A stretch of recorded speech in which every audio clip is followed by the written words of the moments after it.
Badet! Ay, mabuti naman naalala mo kung dalawin. Pasensya na po kayo, Ma, kung ngayon lang po ako nakadalaw. Muntik na nga akong magtampo eh. Buti dumating ka ngayon. Gustuhin ko man po kayong dalawin itong mga nakaraang araw, hindi ko naman po maiwan yung dalawang bata. O bakit? Ano nangyari sa mga apo ko? Sabay pong trinang kaso, halos 1 linggo din po. Kumusta na sila ngayon? Sino nagbabantay? Hinatid ko na po sa eskwelahan ngayon kaya dumaan na rin po ako dito. Sigurado ka ba na kaya na nilang pumasok ngayon? Oo po, magaling naman po. Binilinin ko lang po kapag sumama ulit ang pakiramdam sabihin sa teacher para matawagan agad ako. Baka dahil sa panahon kaya maraming nagkakasakit ngayon. Ganun na nga po. Dami rin po kasi may sakit sa compound namin. Napansin ko na para kang nangangayayat. Dahil nga po sa ilang gabing puyat sa kababantay sa dalawa, mahirap na po kasi natulugan ko. Lalo't sa gabi po mataas ang lagnat nila. Hindi ka ba tinutulungan ng asawa mo sa pag-aalaga sa mga anak ninyo? Hindi po tsaka pagod na rin po yun sa trabaho niya. Nakakaawa naman po kung aabalahin ko pa. Ang mag-asawa magkatuwang sa lahat ng bagay. Hindi niya pwedeng idahilan na siya ang nagtatrabaho. Mahirap din yung mag-alaga ng mga anak at lahat pa ng gawaing bahay sa'yo pa nakatoka. Ayos lang po yun, Ma. Ang mahalaga naman po hindi nagkukulang sa amin si Lito. Kung may problema ka o di kaya nagkukulang kayo sa gastusin sa bahay, huwag kang mag-atubili na lumapit sa akin, ha? Naku, nakakahiya naman po kung aabalahin ko pa kayo. Ang dami na pong naitulong sa akin Ano ba yung sinasabi mong bata ka? Natural lang natulungan kita at damayan sa mga problema mo. Naging nanay mo pa ako kung pababayaan lang kita. Kahit pamilyado ka na, lagi pa rin akong nandito kapag kailangan mo ko. Salamat po, Ma. Kahit hindi niyo ako kadugo, itinuring niyo pa rin akong parang tunay na anak. Kahit hindi ka lumabas sa sinapupunan ko, anak na rin ang turing ko sa'yo. Kaya nga masakit sa akin noon na basta ka na lang sumama kay Lito Hindi ko naman siya minamata pero sana man lang pumili ka ng lalaking kayang ibigay ang ginhawa na nararapat sa'yo. Kaya naman pong ibigay ni Lito ang pangangailangan namin mag-iina Kung totoo yan, bakit nagtitiis pa rin kayo sa maliit na bahay na yon? Kahit ganoon po ang bahay namin, ang importante naman po masaya at nagmamahalan kami. Alam kong hindi ka nagsasabi ng totoo. Nakikita ko kasi sa mga mata mo ang lungkot. Pero hindi ko ipipilit ang sinasabi ko. Basta tandaan mo lang, bukas ang bahay na to para sa inyong mag-iina. Opo, Ma. Alam ko naman po na laging bukas ang bahay na ito sa aming mag-iina Kumain ka na ba? Mabuti pa sabayan mo na ako. Lagi na lang kasi kung mag-isa kumain Bakit naman po? Lagi po bang tanghaling gumising si Isa? Ay nako, matagal nang hindi dito umuwi ang kapatid mo. Mas gusto niya sa apartment tumira. Akala ko pa naman po dito siya umuwi kaya palagay ang loob ko. Yung si Manang Lina, pumupunta po ba dito para maglinis at ipaglaba kayo? Oo, regular siyang pumupunta rito. Huwag po kayo mag-alala. Madalas ko na po kayong dadalawin dito. Salamat, Iha. Pinasaya mo ko sa mga sinabi mo. Maupo na lang po kayo at ako na po ang bahala maghain ng almusal ninyo. Tanda ko pa noon. Malakas ang ulan at halos sumalik na sa lupa ang mga puno sa tabing daan. Late na namin nalaman na may bagyo at signal number 2 na sa lugar namin. Galing pa kami nun sa Maynila ng mga magulang ko at kapatid na si Kuya Christian. Sa tapat ng lumang gate namin, naroon ang isang bata na tila basang sisiw. Nakilala namin na anak siya ni Manang Sol, ang labandera namin. 1 linggo na ang nakakalipas nang mamatay sa kakaibang sakit ang babae. Mula nun mag-isa nang namuhay si Ate Badet. Naroon siya para humingi ng konting tulong. Pero mula nga nun hindi na siya umalis. Tuluyan na siyang inampon ng mga magulang ko. Hindi mo pa rin pala nakakalimutan ng araw na yun, ha? Huwag mong sabihing nagseselos ka pa rin kay Badet dahil sa atensyong binigay sa kanya ng mga magulang natin noon. Hindi bigla ko lang kasing naalala. Tsaka iniisip ko din kung bakit sa dami ng mga pamilya na pwede niyang lapitan pamilya pa natin. Hindi naman nakakapagtaka yun dahil labandera natin ang nanay niya. Maraming pamilya noon ang pinagseserbisyuhan si Manang Sol. Alam ko yon kasi binanggit niya sa akin. Bakit mo nga pala naungkat ang bagay na yan? Naalala ko lang kaya natin napag-usapan. Tsaka mula nung nag-asawa si Ate Badet, wala nang bukang bibigang mama niya kundi siya. Kung paano mag-alaga sa kanya at mag-asikaso sa bahay. Kaya ka ba naiinis? Wala kasi nung ampunin siya ng mga magulang natin. Ang dami nang nagbago sa bahay na yun. At sa mga buhay natin. Mula noon, lagi na lang siyang pinapaboran ng mga magulang natin. Hanggang sa huling hininga ni Papa, hinahanap siya. Mas anak pa nga siyang ituring Napansin ko nga rin niya noon. Kaya nga kinausap ko ang papa natin. Talaga? Kinausap mo ang Papa natin? Oo, kaya nga naisip naming hanapin ang natitirang pamilya ni Badet. Hindi na nga lang natuloy dahil iginupo na ng sakit ang papa natin. Palaisipan din sa akin kung meron pa ba siyang pamilya. Bakit hindi yata niya hinahanap? Di ba sabi niya na anak siya ng nanay niya sa pagkadalaga? Hindi rin naman niya kilala ang tatay niya. So, paano niya hahanapin? Si Manang Sol naman, gaya ng alam natin, maagang naulila at wala ring naging kapatid. Ano pa ba ang bumabagabag sa'yo? Nag-asawa na nga yung tao at wala na sa bahay. Narinig kong sinabi niya yun kay Mama para matahimik ka na. Ako pa pala ang dinahilan niya Wala naman akong pakialam kung gusto niya sa bahay natin. Ang akin lang, tigilan niya ang panunulsul sa nanay natin. Wala ka namang pruweba na ginagawa niya. Hindi ko kailangan marinig para malaman ko. Dahil sa kanya, lagi tuloy galit sa akin ang mama. Wala na akong ginawang tama sa paningin niya. Kaya ba hindi ka umuwi sa bahay natin? Sabi ko nga sa'yo, wala na akong ginawang tama kay mama. Araw-araw na lang kaming nagtatalo. Nakakapagod na rin naman Lalo't ayaw naman niya akong pakinggan. Sana naman hinabaan mo na lang ang pasensya mo. Alam mo naman na matanda na si Mama Mawiwili siguro ako na doon umuwi kung doon ka rin uuwi. Kung pwede nga lang sana Kaso, 4 na oras ang biyahe ko mula sa bahay hanggang trabaho.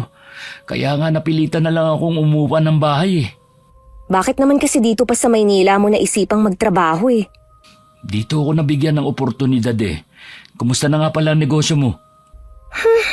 Isa pa nga to kuya Sayang lang daw ang tinapos ko kung pagtitinda lang daw ng milk tea ang ginagawa ko. Bakit nga kasi ayaw mong magturo? Sayang nga naman talaga. Tapos pasado ka naman sa board exam. Kuya, alam mo naman na simulat sa puli, hindi ang pagtuturo ang gusto ko. Pinagbigyan ko lang ang mama natin sa kursong gusto niya na kunin ko. Kapag umuwi ako sa atin, kakausapin ko si Mama na hayaan ka na lang sa gusto mo. Salamat kuya, ikaw na lang talagang nakakaintindi sa akin Sikapin mo rin na mapalapit sa Mama natin. Ginagawa ko naman yun. Kahit masakit na siyang magsalita ginagalang ko pa rin siya. Ganyan tayo pinalaki ng mga magulang natin. Ang huwag sumagot sa mga matatanda. Araw ng Sabado. Naabutan ko pa si Manang Lina na naglalaba at si Mama naman ay nagdidilig ng orchids niya. Yun na ang naging libangan niya mula nang mamatay si Papa. May 5 taon nang nakakalipas. Lumapit ako at nagmano sa kanya. 2 linggo ka ring hindi dumalaw Akala ko hindi mo na ako naaalala Pasensya na po kayo ma, busy lang po sa negosyo. Ano, sa pagtitinda mo ng milk tea? Ewan ko ba sa yung bata ka? Bakit yun ang napili mong trabaho? Doon po ako masaya Ay, bahala ka na nga kung yun ang gusto mong gawin. Ma, alam ko po na nagtatampo kayo sa akin. Pero sana naman po intindihin niyo ko. Ngayon lang naman po nangyari na sinuway ko kayo Sige, hindi na kita pakikialaman pa. Nakausap ko na rin ang Kuya Chris mo. Sinabi niya sa akin ng saloobin mo.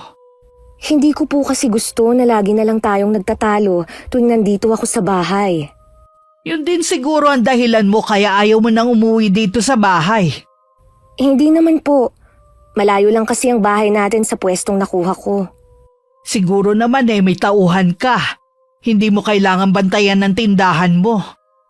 Sige po ma, dadalasan ko na po ang pag-uwi dito sa bahay. Ay mabuti naman anak. Kumain ka na ba? Hindi pa po, dito ko po balak talagang magtanghalian.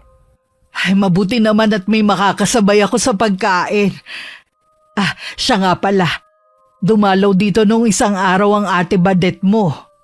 Talaga po? Kasama po ba ang dalawang anak niya? Siya lang. Inihatid lang daw niya sa eskwelahan ng mga anak at saka dumaan dito. Tingin ko hindi maayos ang lagay niya. Bakit niyo naman po nasabi? Ang payat niya kasi tapos sabay pang nagkasakit ang mga anak. Siya naman kasi padalos-dalos sa desisyon sa pagsama kay Lito. Pwede naman kasi sila dito sa bahay Marami naman po ang nagsasabi na taga rito na mabait at responsable naman po si Lito. Kaya lang mahirap lang siya. Wala naman pong masama sa pagiging mahirap Kayo talaga. Kailan pa kayo natutong mangmata ng tao? Hindi naman sa nang mamata ko. Kaya lang nakikita ko kasi na nahihirapan ang kapatid mo. Inalok niyo po ba ng tulong si Ate Badet? Tumanggi siya Hindi daw niya kailangan dahil kaya naman ibigay sa kanila ni Lito. Isang araw po pupuntahan ko siya sa kanila. Kung ayaw niya pong tumanggap ng tulong, sa mga anak na lang niya ako magbibigay. Namimiss ko na nga rin ang mga bata 2 buwan na rin yata nung huli niyang dinala rito. Kapag po dumalaw ulit dito sa atin si ate, sabihin niyo na lang na ipasyal dito. Sinabi ko nga yan sa kanya. Kapag daw walang pasok ang mga bata dadalaw sila rito. Dapat po siguro pilitin niyo nang mag-asawa si Kuya Chris para magkaroon na kayo ng totoong apo. Naku, matagal ko na yung sinasabi sa kanya. Yayain na ka akong magpakasal si Eden.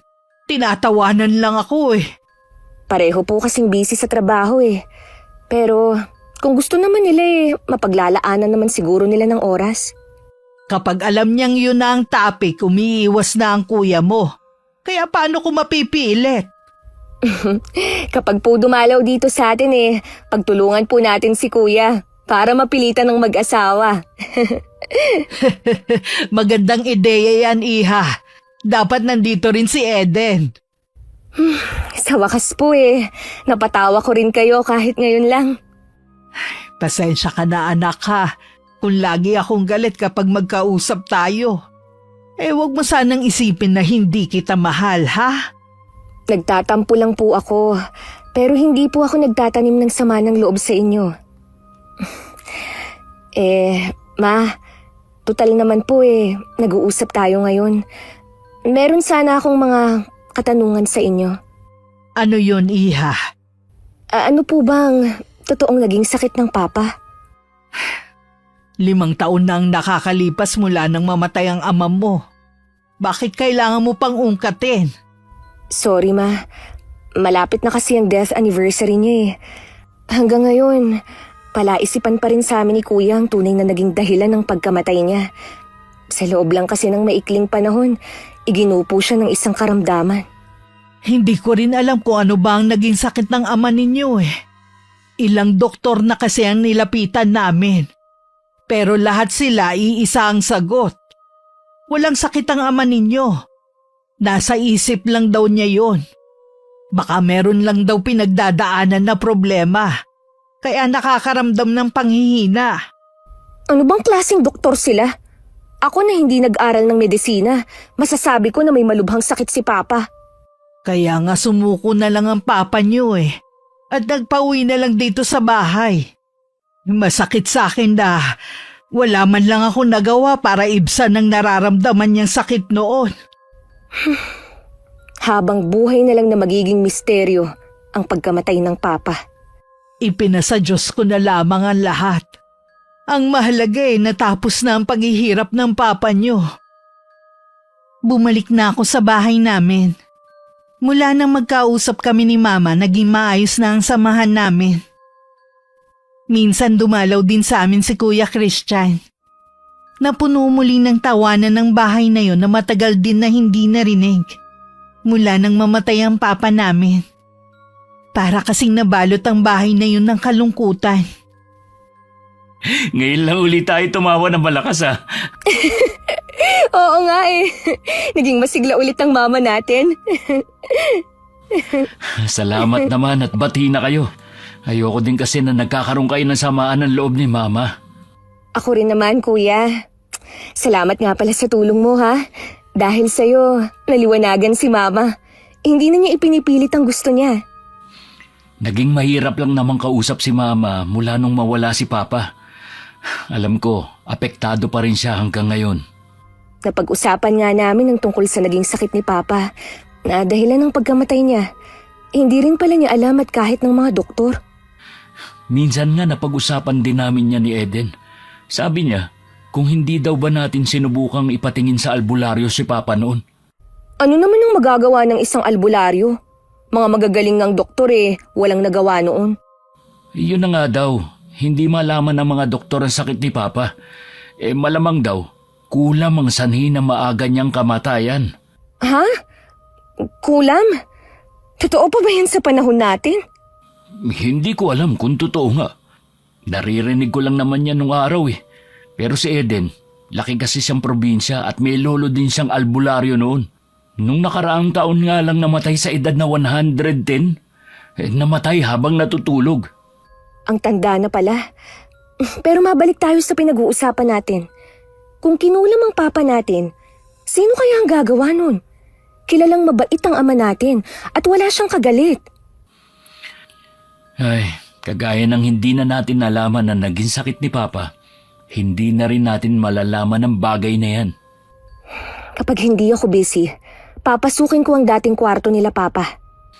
Ano naman ang gagawin mo dun? Baka magalit si Mama sa'yo. Alam mo naman na ayaw niya na may pumapasok dun maliban sa kanya. Itataon ko na lang na wala siya rito sa bahay para hindi niya ako mahuli. Sige, bahala ka kung yan ang plano mo. Baka nga meron kang makita. Tawagan mo ko agad Dahil sa kaabalahan ko sa negosyo ko, hindi ko na rin naalala ang plano na sinabi ko kay Kuya Christian noon. Minsan naiwan ako mag-isa sa bahay. Umalis si Mama para dalawin ng kaibigang may sakit na malapit sa amin nakatira. Nang mapadaan ako sa silid nila dati, doon ko ulit naalala. Nagmadali akong kinuha ang susi sa kinalalagyan nito at saka binuksan ang pinto. Sumalubong sa akin ng amoy ng kwarto, ang makapal na alikabok at mga sapot. Ibig sabihin, hindi rin pumapasok si Mama dito. Imposible naman kasi na hindi niya ito ipalinis sa istrikta niyang yun sa kalinisan. Ano ba ang pwedeng makita rito? Baka sa mga drawer, maisa-isang ang tingnan lahat. Lahat ng drawer at maging ang nag-iisang cabinet sa sulok hinalughog ko. Tanging nakita ko lang ay mga damit ni Papa at ilang gamit niya. Pati higaan niya tiningnan ko rin. Iginala ko rin ang paningin ko sa kabuuan ng kwarto. Nag-aksaya lang ako ng oras. Puro alikabok lang naman ang naiwan dito sa loob. Dapat nalilinisan ito Kaya lang, malalaman ni Mama na pumasok ako dito. Ay, makalabas na nga. Bigla ko natigilan ng bigla ko nanlamig. Nagtayuan din ng mga balahibo ko sa katawan. Sa sulok ng mga mata ko sa malaking salamin, may naaninag akong figura doon. Huminga muna ako ng malalim bago lumingon. Pero wala nang nakita ko doon na nakaputi. Pagkatapos ng ilang sandali, dali-dali na akong lumabas ng kwarto. Sakto naman na dumating na si Mama. Nagtataka pa siya sa itsura ko. Oh, bakit para ka namumutla? May sakit ka ba ha? Wala po akong sakit. Ano po kasi, may nakita akong ipis sa kusina. Alam niyo naman na takot ako sa insekto na yun eh. Meron na naman pala. Hay nako, hindi na tayo maubusan ng ipis dito sa bahay. Lagi naman malinis eh. Ganun po yata talaga, kahit malinis ang buong kabahayan. Kumusta na po ang kaibigan niyo? Ayun, nangihina pa rin si Mildred.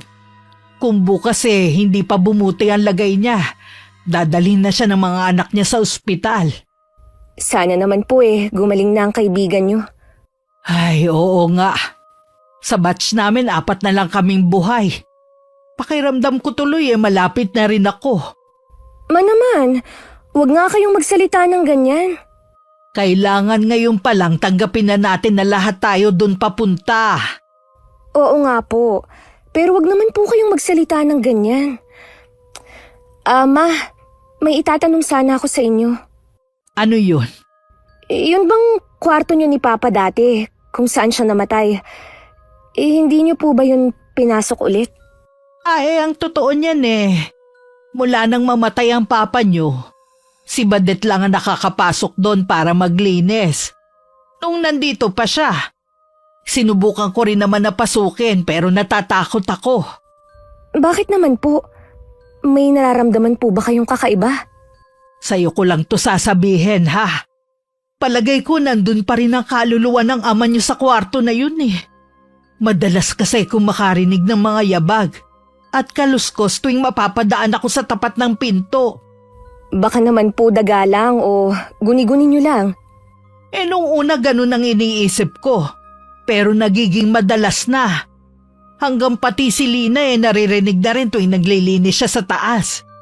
Minsan nga daw pakiramdam niya, merong nagmamasid sa kanya. O di kaya biglang tatayo ang balahibo niya sa katawan.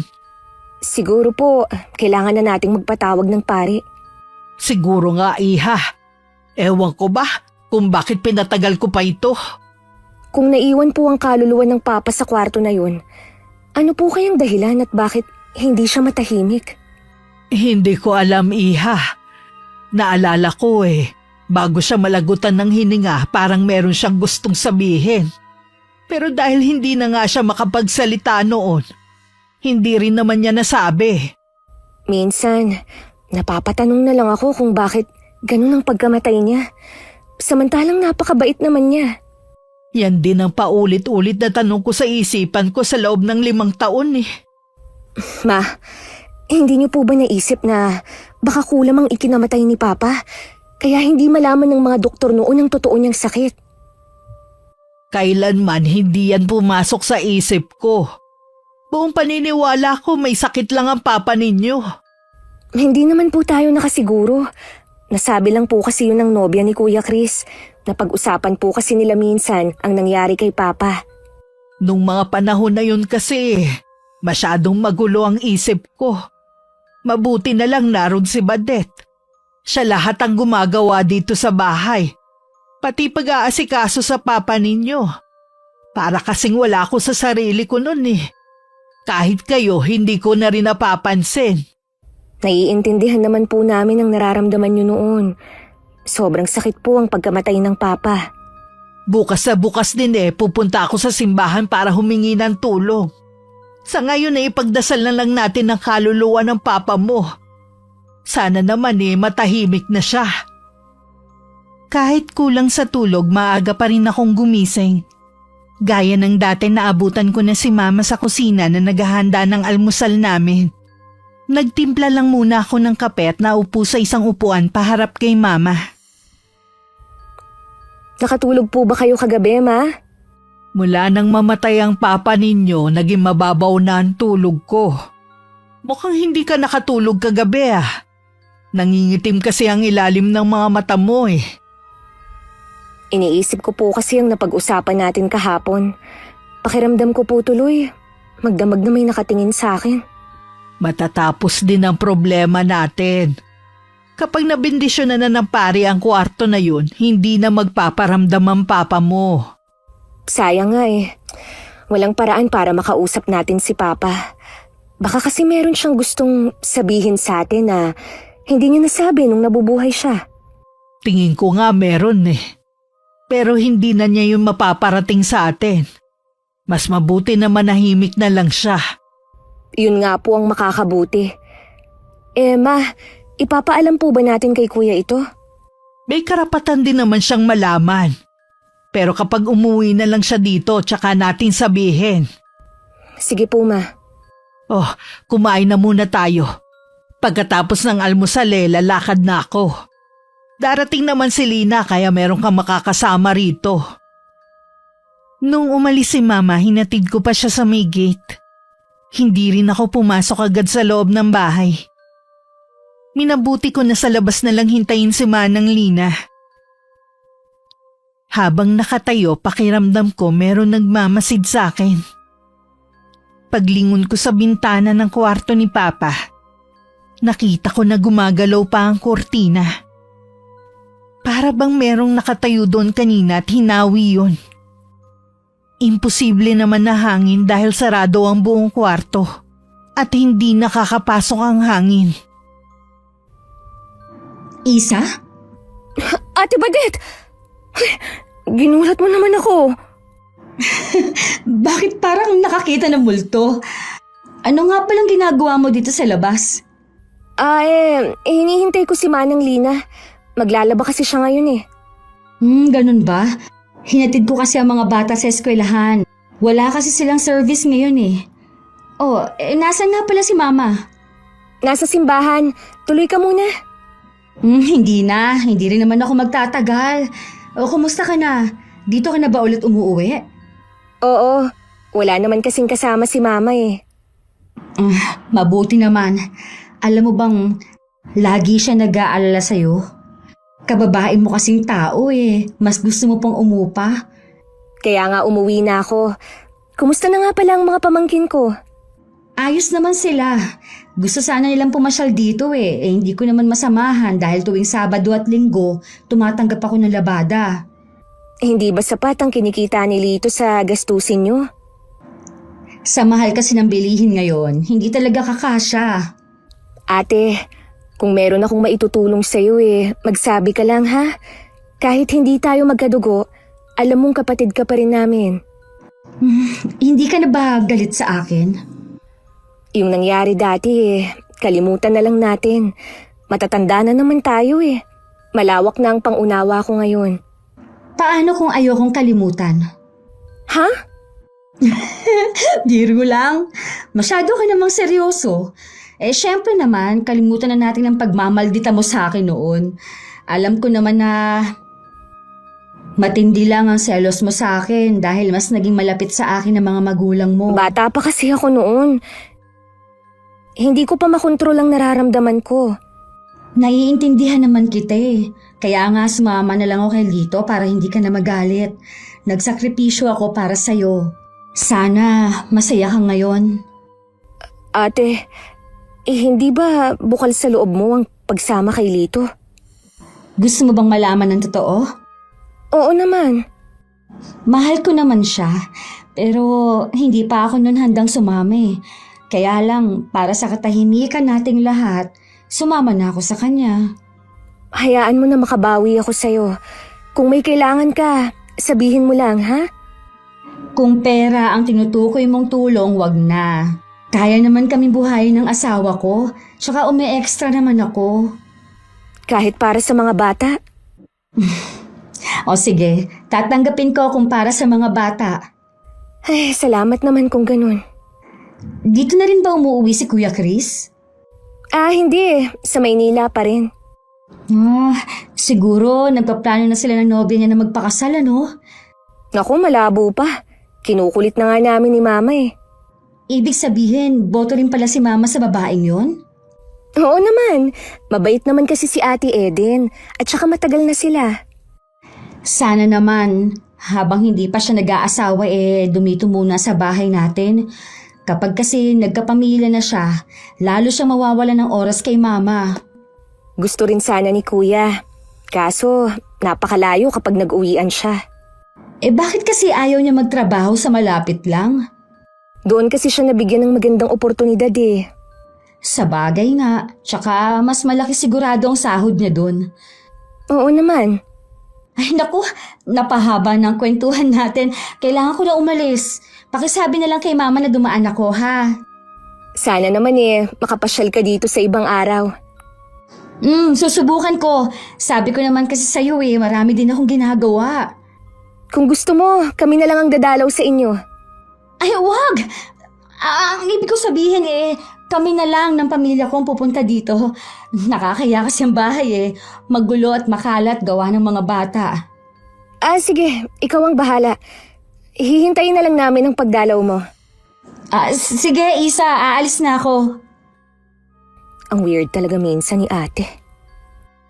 Ilang sandali lang dumating na rin si Manang Lina. Bandang 9:00 naman nang dumating si Mama kasama ang isang pare. Nabindisyonan ng araw na yon ang dating kwarto ni Papa. Nang mga sumunod na araw, wala na kaming napapansin na kakaiba sa loob nun. Naging panatag na rin kami ni Mama. Hindi namin alam may paparating na problema sa pamilya namin. Mama! Tulungan mo ako! Badet! Ano nangyari sa'yo? Bakit ka umiiyak? Nag-away po kami ng asawa ko at dinala niya ang mga anak namin.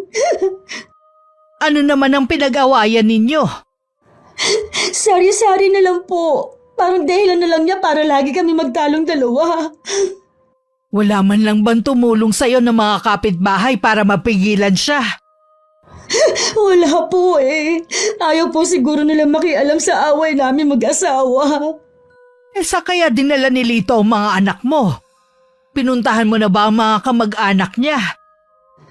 Wala po siyang kamag-anak dito. Oo nga pala. Yung mga kaibigan niya, pinuntahan mo rin ba? Hindi po nila alam kung saan nagpunta si Lito. Oo, huminahon ka muna. Dito ka lang at mag-iisip ako ng paraan. Baka po hindi ko na makita ang mga anak ko. Huwag kang mag-isip ng ganyan. Madalas ba ang naging pag-aaway ninyo? Opo, madalas na rin po niya ako masaktan. Sabi ko na nga ba may nangyayari sa'yo. Bakit kasi hindi ka nagsabi na may problema ka na pala? Ayoko na po kasi na makagulo sa pamilya ninyo. Kaya inilihim ko na lang na may problema ako. Ano bang sinasabi mo? Anak na kita kaya kapamilya ka na namin. Alam ko po na maayos ng relasyon ninyo ni Isa. Ayoko lang po na ako na naman ang maging dahilan para magkagalit kayong mag-ina. Nagbago na ang kapatid mo. Hindi na siya katulad ng dati. Katunayan nga gusto kanyang tulungan. Akala ko po kasi hanggang ngayon galit pa rin siya sa akin.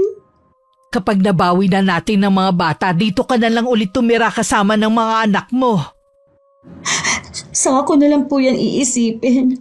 Ang gusto ko po muna, mahanap ang mga anak ko at mabawi kay Lito. Huwag kang mag-alala.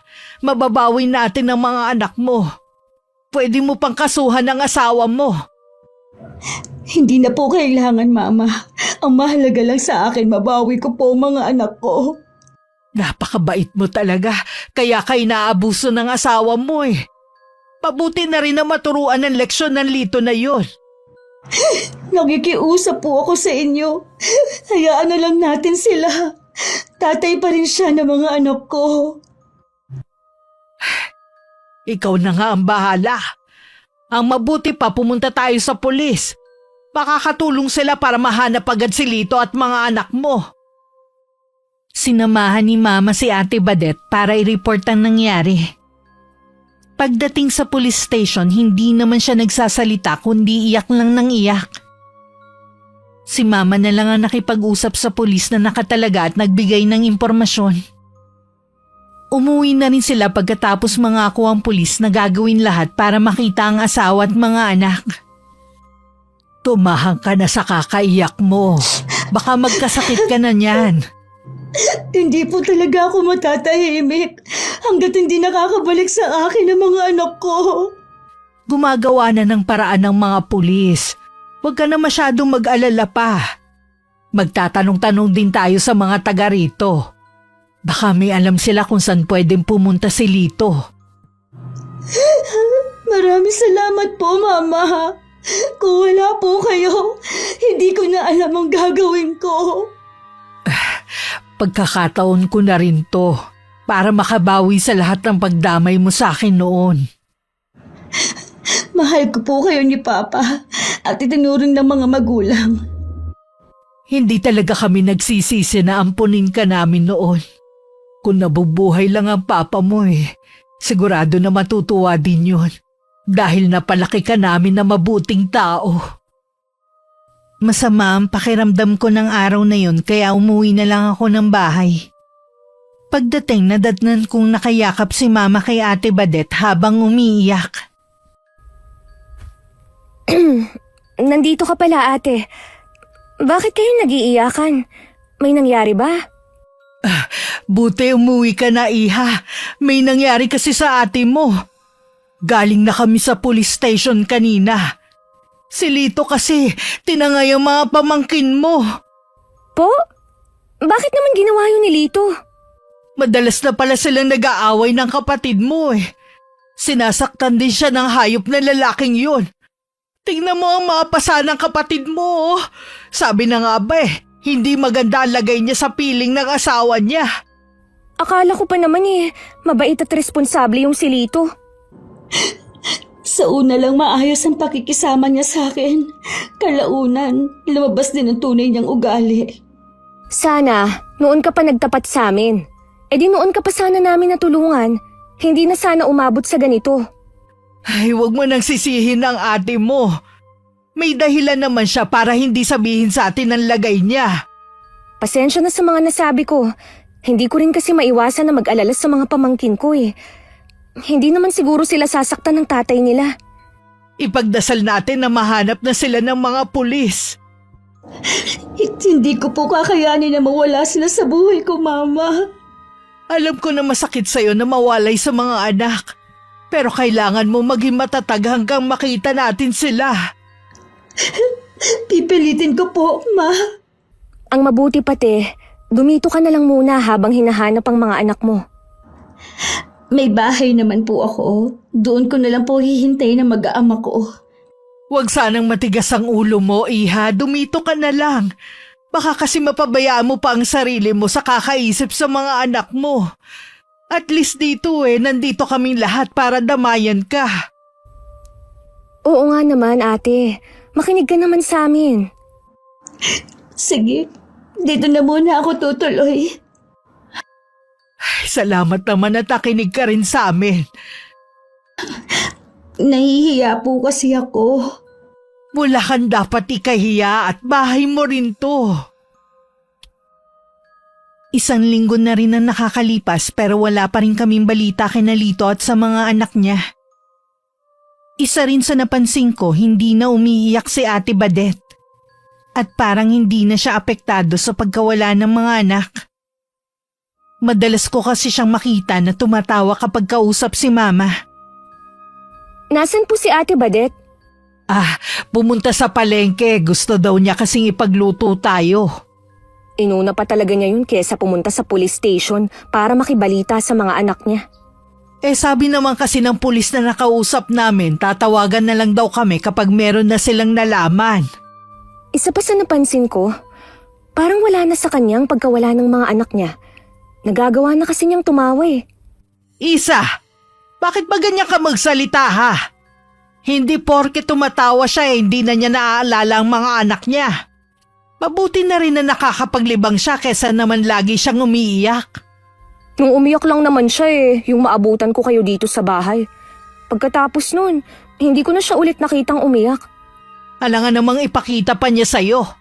Malay mo sa gabi bago matulog umiiyak siya sa kakaisip sa mga anak niya. Imbis na tulungan mo na lang ang kapatid mo sa paghahanap kung ano-ano pa ang sinasabi mo. Wala naman po akong masamang ibig sabihin Tsaka tumutulong naman po ako. Kami ni Kuya Chris. Dapat lang. Dahil yun lang ang maitutulong natin sa kapatid mo. Mabuti nga kahit may problema siya naaalala pa rin niya na ipagluto tayo. Mula nang dumating siya dito, inako na niya ang lahat ng gawain dito sa bahay. Siya naman po ang may gusto noon. Hindi naman natin siya pinilit eh. Kaya nga, pero ikaw kung ano-ano pa ang sinasabi. Magtapat ka nga. Hanggang ngayon ba pinagseselosa mo pa rin ang ate Badet mo? Naman, ano bang tingin niyo sa akin? Bata pa rin.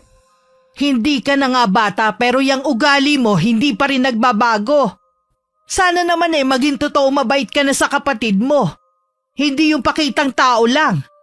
Kung magsalita naman po kayo parang hindi niyo ako anak. Sinasabi ko lang ang totoo. Ayaw mo rin kasi napapagsabihan Sa amin kasi ni Ate Badet, siya ang lagi niyong kinakampihan Ilang beses ko bang dapat sabihin sa'yo? Kahit noon wala akong kinakampihan sa inyong dalawa. Kung may makita man akong mali niyang ginawa, pagsasabihan ko rin siya. Makaalis na nga lang.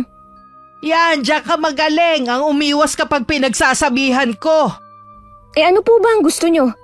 Makinig na lang ako sa mga masasakit niyong sinasabi? Nasasaktan ka kasi totoo mga sinasabi ko sa'yo. Oo na po. Tama kayo sa mga sinasabi niyo sa akin. Okay na po ba? Masaya na po ba kayo na inaamin ko na totoo lahat ng paratang niyo sa akin? Ang mabuti pa, pabayaan niyo na lang ako. Isa! Isa! Bumalik ka rito! Mag-usap muna tayo! Nang mga sumunod na araw, hindi ako kumakain ng almusal sa bahay dahil maaga akong umaalis. Sa gabi naman sa labas na rin ako kumakain bago umuwi. Matipid din akong sumagot sa mga kasama ko sa bahay. May problema po ba si Isa? Hindi ko po sigurado pero parang umiiwas siya. Ginagawa na lang po niya kasing tulugan itong bahay natin Nagtalo kasi kami nung isang araw kaya masama ang loob sa akin. Tungkol po ba sa akin kung bakit kayo nagtalo? Hindi ko kasi nagustuhan ng sinabi niya na parang hindi ka apektado sa pagkawala ng mga anak mo.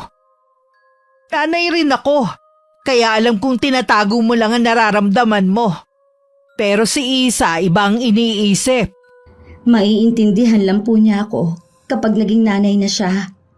Ay, pagpasensyahan mo na lang ang kapatid mo, ha? Oo naman po. Bata pa po kasi si Isa kaya ganun ang pag-uugali. Magbabago pa naman po siya. 24 na siya. Di na dapat siya umaasta ng ganon. Gusto niyo po ba na kausapin ko siya? Wag na, Iha. Baka awayin ka lang niya. Kilala ko si Isa kapag galit. Marami ka nang inaalala, hayaan mo na lang siya. Siguro po, kailangan ko na umuwi sa amin. Baka po kasi lalong magalit si Isa kung dito pa rin po ako titira. Hindi ka aalis dito. Hindi kita papayagan na bumalik sa bahay niyo. Ano gagawin mo doon? Magmumukmok. May bahay naman po kasi ako. Sabi ko naman po sa inyo, ayokong makagulo sa relasyon ninyo mag-ina. Wala ka namang ginagawang masama Si Isa ang makitid ang pag-iisip. Kung tutuusin po, mas may karapatan si Isa kaysa sa akin. Ayoko lang po ng balang araw ipamumukha niya po yun sa akin. Hindi niya yung pwedeng gawin. Pareho lang kayo may karapatan sa bahay na to. Ako ang bahala sa'yo. Oras na sabihan kanya ng hindi magagandang salita ako makakalaban niya. Salamat po ma sa pagtatanggol ninyo sa akin. Wala yun, Iha. Anak na rin kita. Kaya tama lang na ipagtanggol kita. Sumapit ang araw ng death anniversary ni Papa. Plano naming pumunta sa sementeryo para dumalaw. Kaya lang masama ang pakiramdam ni Mama. Kaya nagpaiwan na lang sila ni Ate Badet. Kami na lang ni Kuya Christian ang dumalaw sa puntod ng aming ama. Hindi pa rin ba kayo nag-uusap ni Mama? Sumasagot naman ako kapag meron siyang tinatanong sa akin. Malamig pa rin ang pakikitungo nyo sa isa't isa? Hindi tama na nakikipagmatigasan ka sa nanay natin. Ang sakit niya kasing magsalita Para akong ibang tao lang. Di ba sabi ko sa'yo, Pagpasensyahan mo na lang. Matanda na rin kasi si Mama, kaya madali nang magalit. Naisip ko na bumukod na lang ulit. Tutal, nasa bahay na naman ang ampon niya. Iba pa rin kapag kadugo ang kasama ni Mama sa bahay. Oh, daig pa naman sa isang kadugo ang turing sa kanya ni Ate Badet eh. Tsaka, mas gusto niyang kasama siya kesa sa akin. Kakausapin ko si Mama at paliliwanagan. Wag na, baka sabihin na nagpapakampi ako sa'yo. Natural lang na ikaw ang kampihan ko kaysa sa ampon niya. Baka lalo lang magkagulo. Kapag umalis si Ate Badet sa bahay, sigurado na ako na naman ang sisisihin ng Mama. Akala kasi ni Mama, hindi ka pa din nagbago. Iniisip niya na baka nagseselos ka pa rin kay Badet. Ipinaliwanag ko nang wala na yun sa akin. Ang totoo nga niyan, nagmamalasakit ako kay Ate Badet at sa mga anak niya. Gusto ko na rin silang mahanap kaya gumagawa ko ng paraan. Plano ko nga na pumunta sa pulisya. Mamadaliin ko na sila sa paghahanap kay Lito at sa mga bata. Kung kinakailangang magbigay ako ng pabuya, gagawin ko. Kung wala lang akong trabaho, sasamahan na kita. Nag-aalala rin ako sa mga bata eh. Hindi nila nakikita yon, lalo na si Mama. Balang araw, malalaman din yun ng Mama. Huwag na sanang sasama ang loob mo. Nagtatampo lang ako, pero hindi masama ang loob ko.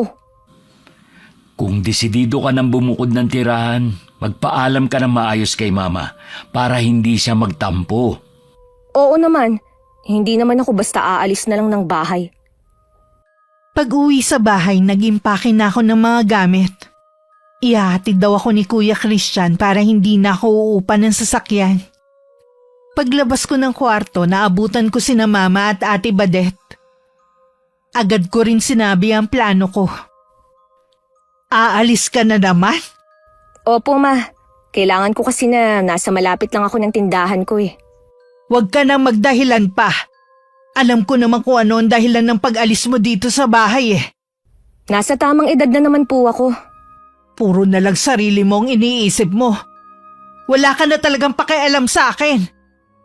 Masyado ring mataas ang pride mo. Ayaw mo na napagsasabihan ka. Dahil ba sa kaya mo na ang sarili mo? Isa, kung ako ang dahilan, aalis na lang ako sa bahay na to. Hindi mo kailangang umalis. Kailangan ka ni Mama. Mas maaalagaan mo siya kaysa sa akin. Mas may karapatan ka dito kaya tama lang na ako ang umalis. Sabi ko na nga pampagulo lang ako dito. Mag-iimpake lang ako at aalis na ako. Hindi ka aalis. Hayaan mo na lang si Isa ang umalis. Kaya naman niya ang sarili niya eh. Samantalang ikaw walang mapupuntahan. Kaya lang po, Narinig Mama. mo naman si Mama. Nakapagdesisyon na siya, kaya sumunod ka na lang. Sana naman wag ka magalit sa akin, Isa. Huwag kang mag-alala. Hindi ako galit sa'yo. O paano? Aalis na ako, ha? Ma, ingatan niyo po ang sarili niyo. Ate, ikaw na ang bahala kay Mama. Oo naman, aalagaan ko ang mama natin. Lagi ka sanang dadalaw dito, ha? Niyakap ko pa si Mama na tahimik lang bago ako lumabas ng bahay. Pagkalabas ko, sinalubong naman ako ni Kuya at kinuha sa akin ang mga gamit ko. Lumingon pa ako sa bahay bago ako sumakay sa kotse. Iniwan na ako ng anak ko. Lahat na lang sila ayaw akong makasama sa bahay na to. Nandito pa naman po ako. Hindi ko po kayo iiwan, Mama. Mabuti ka pa eh. Kung sino pa ang hindi ko kadugo, siya pa ang tunay na nagmamalasakit sa akin. Gusto ko rin po kasi na ibalik lahat ng mga nagawa ninyong kabutihan sa akin. Mabuti ka pa. Marunong tumanaw ng utang na loob. Hindi katulad ng dalawang yon. Kung dumating man po ang panahon na iiwan nila kayo, pangako po na parati akong nasa tabi ninyo. Tingin ko rin po kasi kapag nagkasakit kayo, hindi rin nila kayo aalagaan. Naisip ko na rin yan. Kaya gusto ko sana na mamatay na hindi na kailangan magpaalaga pa sa kanila.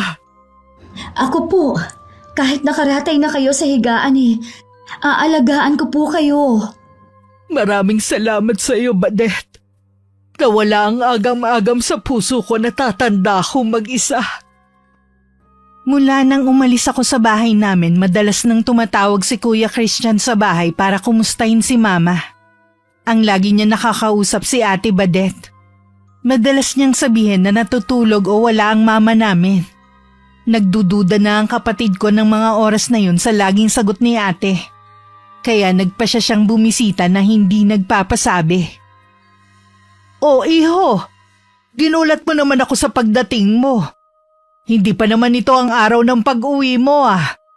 Hindi ko kasi kayo nakakausap kapag tumatawag ako, kaya minabuti ko na lang na dalawin kayo. Ah, ganun ba? Hindi ko kasi alam na tumatawag ka eh. Hindi pala sinasabi sa inyo ng ampon nyo. Lagi niyang dahilan tulog kayo o di kaya wala kayo dito sa bahay. Pagpasensyahan mo na si Badette. Baka nakalimutan lang niya na sabihin sa akin. Tuliro pa kasi ang utak niya dahil sa mga anak niya. Wala pa rin po bang balita sa asawa at mga anak niya? Tagal na nun ah. Oo nga eh. Nawawalan na nga ng pag-asa si Badette na makikita pa sila. Pinalalakas ko lang ang loob niya. Nabanggit po ni Isa na pupunta siya sa pulisya at kukulitin ng mga pulis. Nag-aalala na rin kasi siya. Maiba ko. Kumusta na pala si Isa? Ayos naman po siya. Ma, sana naman po wag niyong baliwalain ang mga tunay niyong anak. Wag niyo sanang iparamdam na lagi ang ampon mo ang mas matimbang sa inyo. Tigilan mo nga ang kakasabi ng ampon. Anak ko rin si Badette. Lahat din kayo matimbang sa akin. Totoo naman po na ampon lang si Badette. Tingin ko nga po pinapaikot niya lang kayo Ma, magising nga kayo sa katotohanan. Hindi niyo kadugo ang babaeng yon. Hindi ka pa talaga titigil ha? Ayoko lang po kasi na mahulog ng hustong loob niyo sa kanya. Baka dumating ang panahon na siya na lang ang ituring niyong anak. Ganun na nga ang mangyayari. Total naman wala na kayong pakialam sa akin May dahilan naman po pala si Isa para magtampo sa inyo Ma, kahit inampunan niyo si Badette, hindi niyo pa rin siya lubusang kilala. Hindi ko alam kung nabanggit sa inyo ng papa ito. Pero bago siya magkasakit, inaalam na niya kung may kamag-anak pa si Badette. Meron pa siyang sinabi sa akin noon na hindi ko makakalimutan. Nagsisisi daw siya na kinupkup pa niya ang babaeng yun. Sana naman po mag-ingat kayo sa pagtitiwala sa kanya. Baka kasi may nakita sa kanya si Papa na hindi ka nais-nais. Kahit ano pang sabihin niyo, napamahal na sa akin si Badette. Basta po ma, mag-iingat pa rin kayo. Maging mapanuri naman kayo sa mga kilos niya. Sige, gagawin ko yung sinasabi mo. Pero natitiyak ko na mali kayo nang iniisip niyo sa kanya. Mabuting tao ang kapatid ninyo. Baka nagkamali ka lang sa pagkakaintindi sa sinabi ng papa mo noon. Siya nga po pala. Dito muna ako. Bukas na lang ako luluwas sa Maynila. Nung dumating si Kuya sa bahay, wala nun si Ate Badette. Kaya laking gulat nito na madatnan dun ng kapatid ko. Halata ang kanyang pagkabalisa nang marinig na dun matutulog si Kuya Christian. Sabi ni Mama, wala ka pa rin daw balita sa mga anak mo? Oo. Nawawala na nga ako ng pag-asa Ipinagdarasal ko na lang na sana nasa maayos silang kalagayan. Hindi naman siguro sila pababayaan ni Lito. Oo nga, maasikaso naman at mabait siya sa mga bata. Mas malapit nga sa kanya ang mga anak ko Yun nga ang pagkakaalam namin na mabait si Lito. Ano ba naging alitan niyo para humantong sa ganito? Hindi ko rin alam kung bakit siya nagbago. Nasisiguro ko na may dahilan siya. Hindi pwedeng basta na lang siya magbabago. Meron kang hindi sinasabi sa amin. Kung ayaw mo maniwala, huwag mo na lang akong tanungin. Akala mo yata ganun kadali ang pinagdadaanan ko. Alam ko naman na hindi madali. Kaya nga tumutulong na kami ni Isa para matuntun natin ang kinaroroonan ng mag-aama. Ipaubaya na lang natin sa mga pulis ang paghahanap. Marami din kasing ginagawa ang mga pulis. Kaya natatabunan ng reklamo mo. Hayaan mo na kaming tumulong. Labis na rin ako nag-aalala sa mga apo ko Kaya kung marami ang naghahanap, mas mabilis nating matutunton ng mag-aama mo. Ayoko lang po kasi makaabala sa kahit na sino. Naging malapit na rin naman sa amin ang mga anak mo, lalo na kay Isa. Nakita mo naman, halos lahat ng gusto ng mga anak mo binibili ng kapatid ko. Totoo ba yan? Opo, ma. Hindi lang kasi makwento si Isa pero alam ni Badet kung paano tratuhin ang mga anak niya. Kaya lang nung lumipat sila ng bahay, hindi na pumayag na bisitahin ni Badet ang mga bata. Wala ka na ikukwento sa akin na ganyan, Badet. Pasensya na po, ma. Nakalimutan ko lang po sabihin. Hindi mo rin siguro binanggit kay mama na malaki ang perang binigay sa'yo ni Isa noon para ulit sa mga anak mo. Halos masaid ang ipon ng kapatid ko. Kaharap si Lito noon. Sinabi ng kapatid ko na ayaw niyang maghirap ang dalawang bata, kaya naglaan siya ng malaking halaga sa pangalan nila. Badet, bakit hindi mo sinasabi ang mga kabutihan na ginagawa ng anak ko sa'yo? Akala ko po kasi alam ninyo ang mga ginawa ni Isa. Hindi ugali ng kapatid ko na ipangalanda ka ng mga mabubuti niyang ginagawa sa ibang tao. Sinabihan din niya ako na manahimik, pero hindi ko kasi matiis na hindi maganda ang tingin niyo sa kanya. At ikaw, Badet, inaasahan ko na ipagtatanggol mo siya, pero naghihintay lang pala ako sa wala. Hindi ko naman hiningi yun sa kanya eh. Kusa naman niya yun binigay. Bakit kailangan mo isumbat? Hindi yun panunumbat. Gusto ko lang linisin ang pangalan ni Isa. Ang sama na kasi ng tingin ni Mama sa kapatid ko, habang ikaw, lagi niyang pinupuri. Sa tingin ko kailangan ko na umalis sa bahay na ito. Wala namang nagpapaalis sa'yo dito eh. Kaya gusto kong maliwanagan lahat para maayos na ang pamilyang ito. Kaya ayokong bumalik dito eh. Alam ko, makakagulo lang ako sa bahay na ito. Badet, saan ka pupunta? Bumalik ka! Hayaan niyo na lang po siya. Iho, totoo ba lahat ng mga sinabi mo? Oo naman po. Mabait po si Isa. Mukha lang siyang masungit pero mabait po ang kalooban niya. Aminado kong nagagalit ako sa kanya dahil na rin sa mga sumbong ni Badet. Hindi ko na tuloy alam kung paniniwalaan ko pa siya. Kung magdidesisyon siya na umalis sa bahay na to, hayaan niyo na lang po siya. Ganun na nga siguro. Palagay ko nga hindi ko siya lubusang kilala. Kinabukasan bago ako pumunta sa pwesto ko, inuna ko muna ang pagpunta ko sa police station para makibalita. Hindi na rin kasi ako makatulog.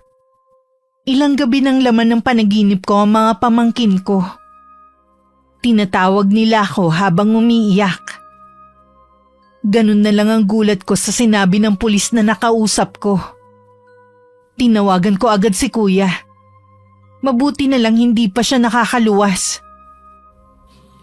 Dito mo pa talaga gusto makipagkita ha? Mapapagastos ka tuloy. Sana dumiretso ka na lang sa bahay. Walang kaso sa akin kung gumastos man ako. Umorder ka lang ng gusto mo. Masyado ka naman yatang seryoso. May problema ba? Kagagaling ko lang sa police station kanina. Ayoko kasi na marinig ni ate ang pag-uusapan natin. May balita na ba tungkol kay Lito at sa mga bata? Ilang araw pa lang daw noon nang ipinatigil na ni Ate Badet ang mga pulis sa paghahanap dahil bumalik na raw sa bahay ang mag-aama. Away mag-asawa lang daw ang nangyari sa kanila. Ano kayang gustong palabasin ng babaeng yun?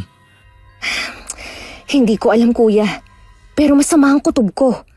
Baka may masama nang nangyari sa mga pamangkin natin. Ilang gabi ko na silang laging napapanaginipan. Alam ko, humihingi sila sa akin ng tulong. Sige, hindi na muna ako luluwas ng Maynila. Hindi rin kasi ako matatahimik eh. Puntahan kaya natin ang bahay nila. Hindi ko alam kung saan sila lumipat, pero alam ko, malapit lang sa tinirhan nila dati. Ipagtanong na lang natin sa mga taga ron. Natuntun naman namin ang bahay ni na Ate Badet. Sa loob na yun ng gubat at yun lang ang tanging nakatirik na bahay sa lugar. Parang matagal nang walang nakatira doon. Dahil napapalibutan na ng mga matataas na damo. Pagpasok namin sa bahay, sira-sira na yun. At nagkalat ang mga gamit sa loob. Hindi ako makapaniwalang patitirahin ni Lito ang kanyang mag-iina sa ganitong klaseng lugar. Mas maayos pa ang dati nilang tirahan eh. Baka naman hindi siyang may kagustuhan na tumira dito. Wala naman tayong napala sa pagpunta natin dito. Wala ni isang makapagsabi sa mga kapitbahay nila kung nasaan ang mag-aama. Sino kayo? Anong ginagawa ninyo? Hindi po kami masamang tao. Hinahanap lang po namin ng mga nakatira sa bahay na ito. Kaano-ano nyo ang pamilyang nakatira dito? Yung pong babae po ampun ng mga magulang namin. Kapatid po namin siya. 2 buwan nang walang nakatira sa bahay na ito. Sigurado po ba kayo? Wala po bang bumalik dito? Oo, 1 taon na rin kasi ako nakatira dito. Kung gusto ninyong malaman ang tungkol sa kapatid ninyo, sumama kayo sa akin. Naroon lang banda ang kubo ko. Nagkatinginan pa kami magkapatid bago atubiling sumunod sa matandang lalaki na nagpatiuna ng maglakad. Pagdating sa kubo, naroon ang asawa nito na mukhang mabait naman at matamis na ngumiti sa amin. Ang kaninang kaba ay naglaho bigla. Nagpakilala kami ni Kuya sa mag-asawa. Sila si Mang Felipe at Aling Isidra. Hindi ko alam kung gaano nyo kakilala si Badet dahil sabi nyo nga ampun siya ng mga magulang ninyo. Pwede po bang magkwento kayo sa buhay ng pamilya ng kapatid namin? Anong una, nagtataka ako kung bakit pinili ng isang pamilya na manirahan sa lugar na ito samantalang may bahay naman pala sila sa labas ng gubat na ito. Bandang huli, napagtanto ko kung bakit. Natatakot si Badet na matuklasan ng kanyang lihim. Ano pong lihim? Isang mangkukulam ang babaeng yun. Isang gabi, humahangos na pumunta dito si Lito. Humihingi ng tulong, iligtas ko daw ang mga anak niya. Gusto raw silang gawing alay ni Badet sa prinsipe ng kadiliman. Nailigtas ko naman ang mga bata at pinayuhan. Nalisanin na nila ang bahay na yun. Kung may 2 buwan nang walang nakatira sa bahay nila, ibig sabihin, ganun nakatagal na nawawala ang mag-aama. Ibig sabihin, nagsinungaling si Ate Badet sa atin na kailan lang nawala ang mag-aama niya. Tinulungan ko na makatakas ang mag-aama pero ilang linggo nang nakalilipas. Naramdaman ko na may masamang nangyari sa kanila. Baka natuntun sila ni Badet. Mang Felipe, paano nyo naman po nalaman na mangkukulam si Badet? Isa akong albularyo, iyo. Pinili namin na dito manirahan sa gubat dahil narito ang mga kailangan namin sa panggagamot. Hindi ko naman nakalain na dito ko pa makakaengkwentro ang isang mangkukulam. Nasa bahay po namin si Ate Badet. Pinaniwala niya po kami na itinakas ng asawa niya ang mga bata sa kanya. Itinakas nga ni Lito dahil sa masama niyang balak. May kasama pa ba kayo sa bahay? Ang mama po namin. Mapanganib ang babaeng yun. Puro kasamaan lang ang naiisip niyang gawin. Wala na siya sa tamang pag-iisip. Isa siyang baliw. Kuya si Mama. Baka kung anong gawin sa kanya ni Ate Badet. Hanggat hindi natutuklasan ng mama ninyo ang pagkatao ni Badet, ligtas pa siya sa ngayon. Nasisiguro ko na ngayon na siya nagpakulam kay Papa. Posible nga, Kuya, na siya ang may kagagawa ng pagkamatay ng papa natin. Bumalik na tayo sa bahay bago mahuli ang lahat. Mang Felipe, kailangan na po naming umalis. Maraming salamat po sa impormasyon na binigay ninyo. Kung kailangan ninyo ng tulong, alam ninyo kung saan ako hahanapin. Kulang na lang liparin namin ang pauwi ng bahay. Halos 1 oras din kasi aabutin ang pauwi sa amin. Nasa dulo kasi ng baryo ang bahay na pinuntahan namin. Samantala ng mga oras na yun, nadatnan ni Mama sa loob ng dati nilang kwarto si Ate Badet. Anong ginagawa mo rito? Ma! Kayo po pala! Tinatanong kita kung anong ginagawa mo sa kwarto na to. Mahigpit kong ipinagbabawal ang pagpasok rito. Kahit ang magkapatid hindi sinusuway ang utos ko. Kaya lang po ako pumasok dito dahil namimiss ko na po si Papa. Ang mabuti pa lumabas ka na rito. Ayoko makikita ka ulit na nandito sa loob ng kwarto na to. Ma, galit po ba kayo dahil sa mga sinabi ni Kuya Christian? Hindi lang kasi kung makapaniwalang mas kinampihan kita kaysa sa sarili kong anak. Dapat lang naman po na ako ang kampihan nyo dahil mas marami akong hirap sa inyo. Akong lagi nag-aasikaso sa inyo ng papa nung nabubuhay pa siya. Akala ko ba kaya mo ginagawa yun para makabayad ng utang na loob sa amin. Tapos ngayon yan ang sasabihin mo? Gusto ko lang naman po na mahalin ninyo ako na parang tunay na anak. Mas higit pa kay Isa. Dapat nasa akin lang ang atensyon ninyo. Dapat kung anong meron siya, tinatamasa ko rin. Akala ko pa naman si Isa ang naiinggit. Yung pala ikaw ang puno ng inggit sa kanya. Noon pang buhay si nanay, pangarap ko nang mapabilang sa pamilya na to. Gusto kong maging si Isa. Mabuti na lang, namatay si nanay kaya nagkaroon ako ng pagkakataon na ampunin ninyo kahit malaki na ako. Alam niyo ba mama, si Isa ang totoong mahal ni Lito. Balak nga niya maging seaman para maging karapat-dapat sa anak ninyo. Pero hinadlangan ko yon. Hindi ako papayag na lahat na lang ng gusto ko mapupunta kay Isa. Bakit mo to sinasabi sa akin, ha? Gusto ko lang pong magpakatotoo sa inyo para mas lalo ninyo akong mahalin. Nababaliw ka na. Sinong baliw ha? Hindi ako baliw! Para kang nanay ko! Kaya mabuti na lang, binigyan ko siya ng sakit at pati asawa mo! Anong ibig mo sabihin? Nagalit ako kay Papa dahil gusto niya akong ibigay sa kamag-anak ko. Hindi kasi siya naniwala sa mga sumbong ko kay Isa. Hindi tulad mo, madaling maniwala. Umaming ka. Ikaw ba nagpakulam sa asawa ko? Ako mismo ang kumulang sa kanya at kay inay at sa lahat ng kumukontra sa akin. Ang sama mo! Pagkatapos kang alagaan at tanggapin sa pamilya namin, ito pa ang igaganti mo! Huwag ka nang umiyak, Ma. Diba, sabi ko naman sa'yo, aalagaan kita habang buhay. Magtapat ka! Totoo bang tumakas ang mag-aama mo? Oo, tinakasan nila ako pero nahuli ko rin naman sila. Saan mo dinala ang mag-aama mo? Nasa ilalim na sila ng lupa at inuuod na. Hindi! Ang mga apo ko! Bakit mo ginawa yon? Bakit? Dumating kami sa bahay na may mga kasamang pulis. Narinig pa namin ng malakas na pag-iyak ni Mama sa taas. Nung araw na yon hinuli si Ate Badet at inamin ang ginawang krimen sa kanyang mag-ama.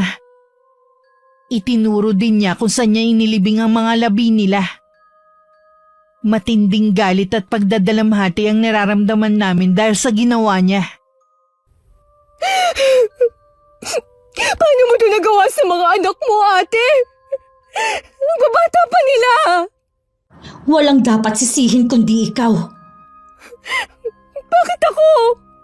Dahil wala na silang ginawa kundi sabihan kang mabait at maganda. Ako ang nanay nila. Inilayo ko na nga sila ng bahay.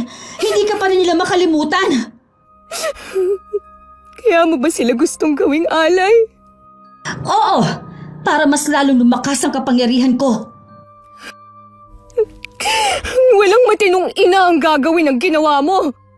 Kahit umiyak ka ng umiyak, hindi na maibabalik ang buhay nila. Pagbabayaran mo ng mahal ang ginawa mong krimen. Mabubulok ka dito sa kulungan. Sa tingin mo, natatakot ako, ha? Ikaw ang matakot sa akin dahil habang buhay ako, hindi kita titigilan. Wala akong masamang ginawa sa'yo. Kaya wala akong dapat pagbayaran sa'yo. Tingin ko kay Ate Badet tuluyan ng nasiraan ng bait. Hindi ko akalaing may lihim siyang inggit sa akin at lahat gustong agawin. Nasabi ko na rin lahat ng gusto kong sabihin. Kaya umalis na ako sa lugar na yun. Akala namin dahil nakakulong na si Ate Badet matatahimik na kami. Umpisa pa lang pala yun ng kalbaryong dadanasin namin. Hanggat nasa akin ang hibla ng buhok mo, Hindi ako mapipigilan ng mga rehas na to sa paghihiganti ko sa'yo. Kung hindi ko rin lang naman makukuha ang lahat ng meron ka, isasama na lang kita sa impyerno.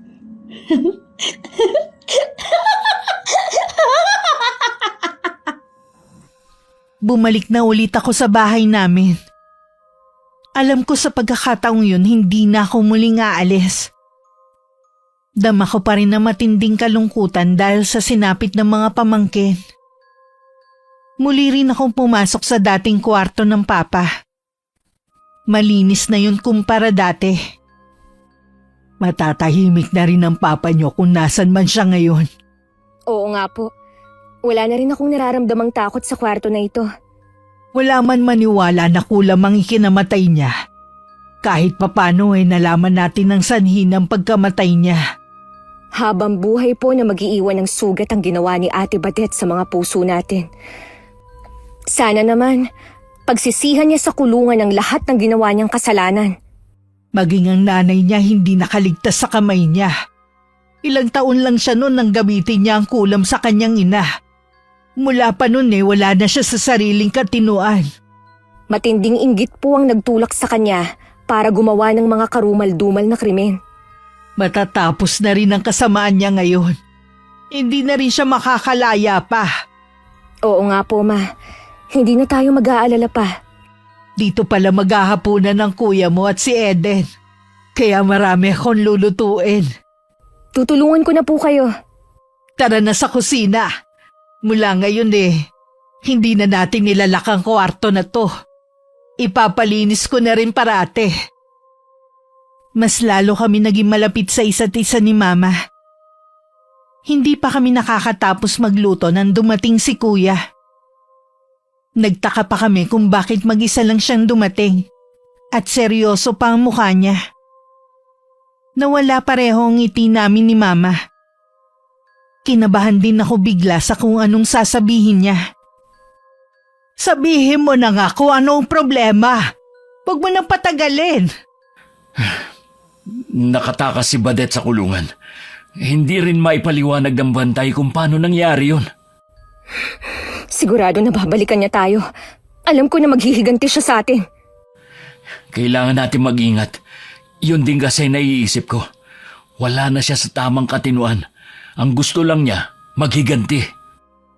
Akala ko pa naman matatahimik na tayo. Hindi pa pala. Saan kaya siya posibleng nagtatago? Imposible naman na babalikan pa niya ang dati nilang bahay para doon magtago. Sinabi ko na sa mga pulis ang posible niyang pagtaguan. Siguradong pupuntahan niyo ng mga pulis. Gusto ko na rin pagsisihan kung bakit pa namin siya inampun noon. Puro kamalasan lang pala ang dadalhin niya sa pamilya natin. Alam ko pong may dahilan kung bakit nangyayari to sa atin. Huwag lang tayong mawawala ng pananalig. Malalampasan din natin to. Sa akin siya may matinding galit. Kaya alam ko na uunahin na niya akong gantihan.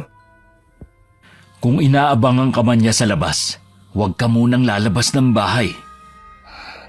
Kahit magkulong ako dito sa bahay, alam naman natin na magagawa pa rin niya akong saktan sa pamamagitan ng kulam. Oo nga pala, mangkukulam ang babaeng yun. Magagawa niyang bigyan ka ng sakit gaya ng iba niyang biktima. Kagaya ng ginawa niya sa papa ninyo. Hindi ako papayag na masaktan ka. Hahanapin ko siya kahit saan siya nagtatago. Kuya, huwag kang gagawa ng hakbang na pwede kang mapahamak. Ipaubayan na lang natin sa mga pulis ang paghahanap sa kanya. Oo nga anak, makinig ka sa amin. Kayo po ang makinig sa akin. Mula po nang mamatay si Papa, obligasyon ka nang protektahan kayo. Hindi ako papayag na maghintay na lang sa kung anong gagawin ni Badet. Kuya baka matulungan tayo ni Mang Felipe. Tama ka. Sabi naman niya pwede tayong humingi ng tulong sa kanya. Pupunta tayo ngayon sa bahay niya sa gubat. Sino ba ang Mang Felipe na yon? Isa po siyang albularyo. Siyang nakatukla sa lihim ni Badet. Kung ganun, pumunta na tayo. Huwag na tayo mag-aksaya ng oras. Nang lumabas kami ng bahay, ramdam kong may mga matang nakasunod sa amin. Alam ko na si Ate Badet yun. Hindi ko na lang sinabi sa mga kasama ko para hindi na sila mag-alala pa. Pagdating sa bahay ni na Mang Felipe, tila ba alam na nila ang pagdating namin. Sa kabila na naroon na kami, dama ko pa rin ang tila may mga matang nakatingin sa akin. Alam ko na nararamdaman mo rin ang presensya niya. Huwag kang matakot. Hindi siya makakalapit sa bahay na ito. Maraming nakapaligid na pangontra dito. Hindi ko akalain na ang itinuring naming kapatid ang mananakit sa pamilya ko. Ang taong puno ng inggit at galit ang puso, hindi nakakakilala na mabuting katwiran. Ano po kayang gagawin niya sa akin? Ihanda mo ang iyong sarili sa matinding pagpapahirap na gagawin niya sa iyo. Natitiyak ko na meron siyang hawak na bagay na pwede niyang gamitin laban sa iyo. Mamamatay na po ba ako? Katulad ng papa ko? Hindi ko hahayaang mangyari yun. Ibigay mo sa akin ang pagtitiwala mo. Gagawin ko lahat para hindi ka matulad sa mga naging biktima niya. Maraming salamat po. Mabuti na lang nakilala namin kayo ni Kuya. Huwag kang matakot. Marami kaming poprotekta sa'yo. Lalabas nga pala ako mamaya. Ang asawa ko na ang bahala sa inyo. Saan po kayo pupunta? Hahanapin ko ang altar kung saan nagsasagawa ng orasyon si Badet. Kung narito siya, ibig sabihin, nasa malapit lang ang kanyang sambahan. Sasamahan ko na po kayo. Mas ligtas ka dito sa loob ng bahay. Sige na po, Mang Felipe. Gusto ko rin po na magbayad siya sa ginawa niya sa papa namin. Huwag mo siyang gayahin, iyo. Huwag kang mamuhay sa galit. Hindi ko lang mapigilan dahil sa mga ginawa niya. Naiintindihan kita. Sige, humanda ka na, tayo'y lalakad na. Kuya, mag-iingat ka. Nang makalabas si na Mang Felipe at Kuya, agad na isinara ni Aling Isidra ang pinto at umusal ng dasal.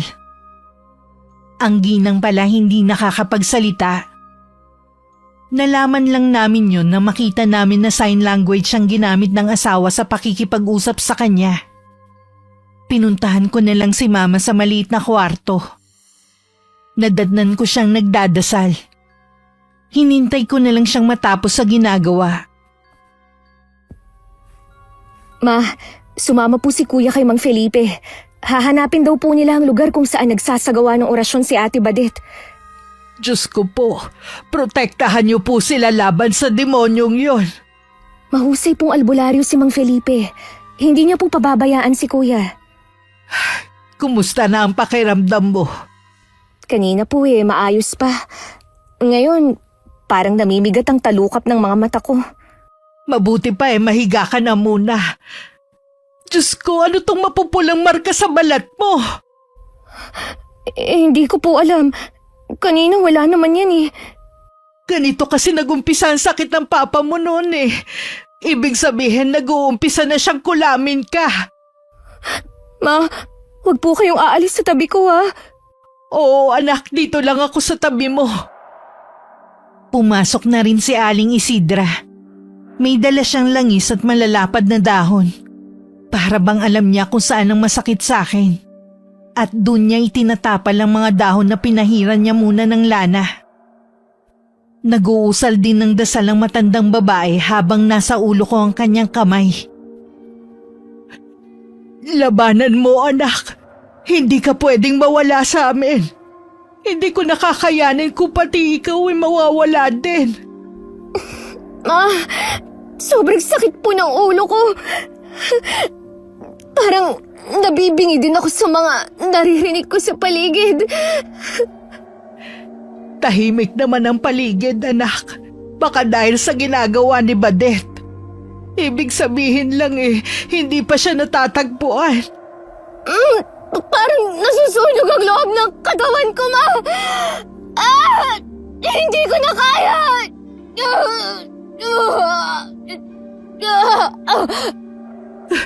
Aling Isidra, ang anak ko, bakit siya nangigisay? Isa, anak, pakatatag ka! Nang mga oras na yon para akong nakalutang. Nakikita ko ang katawan ko na walang tigil sa pangingisay. Isang patpat ang hawak ni Aling Isidra at saka yun mahinang hinahampas sa akin. Pero lumalatay lang ang bawat hagupit nun sa katawan ko. Si Mama naman walang tigil sa pag-iyak habang hawak ang kamay ko. Anak, labanan mo siya. Huwag kang patatalo sa kanya. Isipin mo kami ng kuya mo. Paano na kami kapag pati ikaw mawala rin sa amin? Patuloy pa rin sa paghahanap ang kapatid ko at si Mang Felipe. Nagsindi na rin ang albularyo ng sulo. Dahil madilim na sa kanilang nilalakaran kahit hapon pa lang ng mga oras na yun. Mapuno na kasi sa lugar na yun. At halos hindi na makapasok ang sikat ng araw. Mag-iingat ka. May mga kumunoy sa bahaging ito. Ha? Delikado po pala sa gubat na ito. Bakit niyo po dito naisipang tumira?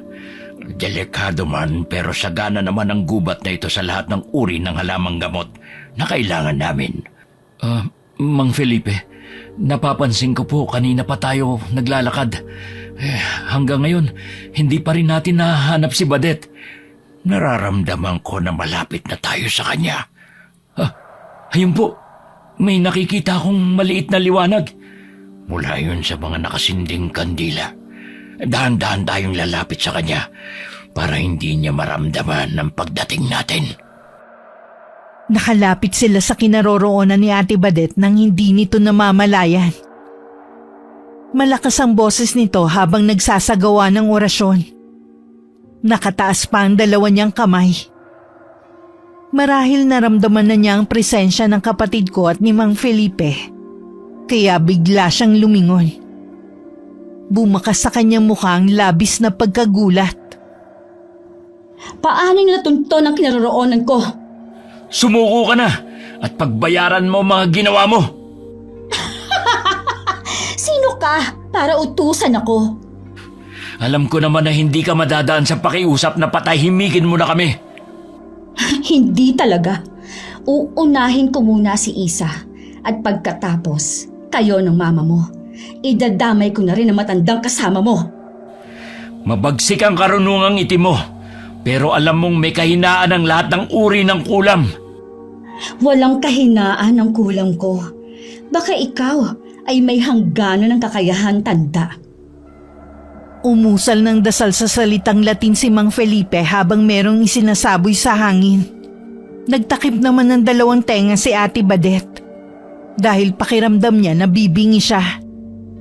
Sinamantala naman yun ni Kuya. Lumapit siya sa may altar at saka yun sinira.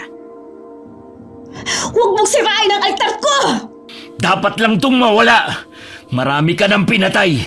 Hindi ako papayag na may mabiktima ka pa. Pagbabayaran mo to! Walang hiya ka! Ikaw ang magbabayad sa ginawa mo sa papa ko. Parang mabangis na hayop na inatake ni Ate Badet ang kuya ko. Nagpambuno sila hanggang malakas na itinulak ni Kuya ang babae. Nahulog sa kumunoy si Ate Badet. Pilit siyang naghahanap ng makakapitan. Dahil sa pagpapanik, mabilis siyang lumulubog. Kuya Chris, tulungan mo ako! Ayoko pa mamatay! Abutin mo ang kamay ko. Kuya! Patawarin mo ako! Patawarin ninyo akong lahat! Kumapit ka lang. Huwag kang bibitaw. Abutin mo ang patpat na ito. Hindi na ako makakaligtas. Kuya! Badet! Wala na siya. Gusto ko siyang magbayad sa kasalanan niya pero hindi sa ganitong paraan. Kalikasan na ang naningil sa kanya. Ipagdasal na lang natin ang kanyang kaluluwa. Nagising naman ako na uhaw ang pakiramdam. Binigyan naman ako ng tubig ni Mama. Sumenya si Aling Isidra na dumating na si Kuya at Mang Felipe. Kahit papano nalungkot ako sa sinapit ni Ate Badet. Pero naisip ko din na baka hanggang dun lang ang buhay niya. Maraming salamat po sa inyo, Mang Felipe. Utang ko po sa inyo ang pangalawang buhay ko. Hindi mo kailangan magpasalamat sa akin, Iya. Ito talagang ginagawa namin ng asawa ko, ang tumulong sa mga nangangailangan. Sayang nga lang po at hindi pa namin kayo kilala nung nagkasakit si Papa. Lagi niyong iisipin na lahat ng nangyayari may dahilan. Hanggang doon na lang talagang ama ninyo. Siguro nga po. Nakakatuwa naman po ang asawa niyo at si Mama. Nagkasundo po sila sa pagluluto. Mabuti po Nagdesisyon kami na dumito muna ng ilang araw. Kahit anong oras pwede kayong pumunta dito. Tingin ko nga po mawiwili kami rito. Sa susunod po isasama ko na ang girlfriend ko. Abay, mukhang kakain na. Nagtatawag na yung dalawa. Tara na kung ganun. Isa, tumayo ka na dyan sa pagkakasalampak mo sa damuhan. Sige kuya, susunod na ako. Sandali ko munang pinagmasdan ng bughaw na kalangitan. Sa kabila ng masalimuot na pangyayari sa buhay namin ng aming pamilya, masasabi ko pa rin na masarap ang mabuhay sa mundong ito. Nag-usal muna ako ng time team na panalangin para kay Ate Badet, Lito at sa dalawang anghel na pamangkin namin. Pagkatapos sumalo na ako sa masaganang tanghalian na inihanda ni Mama at ni Aling Isidra. Wakas. Okay, shoutout po tayo. Sana nagustuhan niyo po ang story natin ngayon. Hi kay Adrian Dungo from Malis Giginto, Bulacan, Sitio 13. Hi kay Limay, ingat ka lagi sa biyahe. Hi kay Vanessa Gratil. Shoutout sa Vista family from Panabo City, Davao del Norte. Hi kay Nathaline Canonio, marami pong salamat. Shoutout sa Lovino family and Luna family. Hello kay Rosalina Bugayong from Singapore with love. Hi kay Vincent Linaw from Zamboanga City. Hello kay Nainang Ausa and Rosmel Ausa from San Narciso, Quezon. Hi kay Janice Reyes from Barangay Sawang, Romblon, Solid Abangers ni Miss Gwen. Hello kay Raymond Magleo from Barangay Lambakin, Marilao, Bulacan. Hi kay Michelle Esperon. Hi kay J. Ann Vitero, Solid Abangers din ni Miss Gwen. Hello kay Samsung TV from Olongapo City. Shoutout sa lahat ng pamilya at anak ni Ma'am Ami Yong na sina Ryan, Christian and John Paul. Love kayo ni Mama. Hi kay Nestor Noveno. Hello kay Aslam Lisa from Singapore. Solid Abangers din ni Miss Gwen. Shoutout sa Eneria family, especially kay Runalyn Eneria. Get well soon po. Hi kay Miss Ayeng. Hi kina Claire, Alicia, Rosie, Russell, Rosie ng Binangonan, Rizal.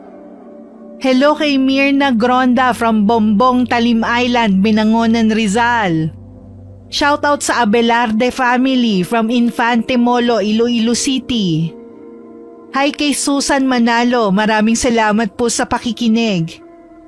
Hello kay na Pepito Rivera, Monet Rivera at Alvin Odiamar from Taytay, Rizal. Solid Abangers din ni Miss Gwen. Hi kay June Teranya from Barangay Loo, Cardona, Rizal. Shoutout kina Bernadette Dacanay at Eva Dacanay. Hi kay Josefina Fuelias from Pasig City. Hello kay Leia from Jeddah. Hi kina Lara at Lily Jane from Quezon Province. Hello kay I Love Traveled. Shoutout sa Salaysay family and De La Peña family. Shoutout sa Tumaliwan family from Tuguegarao. Solid Abangers din ni Miss Gwen. Hello kay Jeremy Saranillo Francisco. Hi kay Rosal Mendoza from London. Shoutout sa Castro de Melites family from Navotas City. Hello kay Jenjen Amor Espe from Pampanga. Shoutout sa Nail Treats Spa sa Santiago City, Isabela. Maraming salamat po sa pakikinig ninyong lahat. Shoutout sa buong Ampanya family sa Iloilo. Hi kay Riz Magante. Hi kay na Jack Yu, Arvin, Clobel at Jai. Shoutout kay Malusuklan ng Cuenca, Batangas. Hello kay Dear Arthur ng Isabela. Hi kina Angela Ignacio at Mama Rosie ng Antipolo City. Shoutout sa Doinog family from Taguig. At hello kina Juvie Tagapan, Carlo Tagapan at Paul Tagapan. Maraming salamat po sa patuloy na pagsuporta at pakikinig. Ingat po lagi. God bless.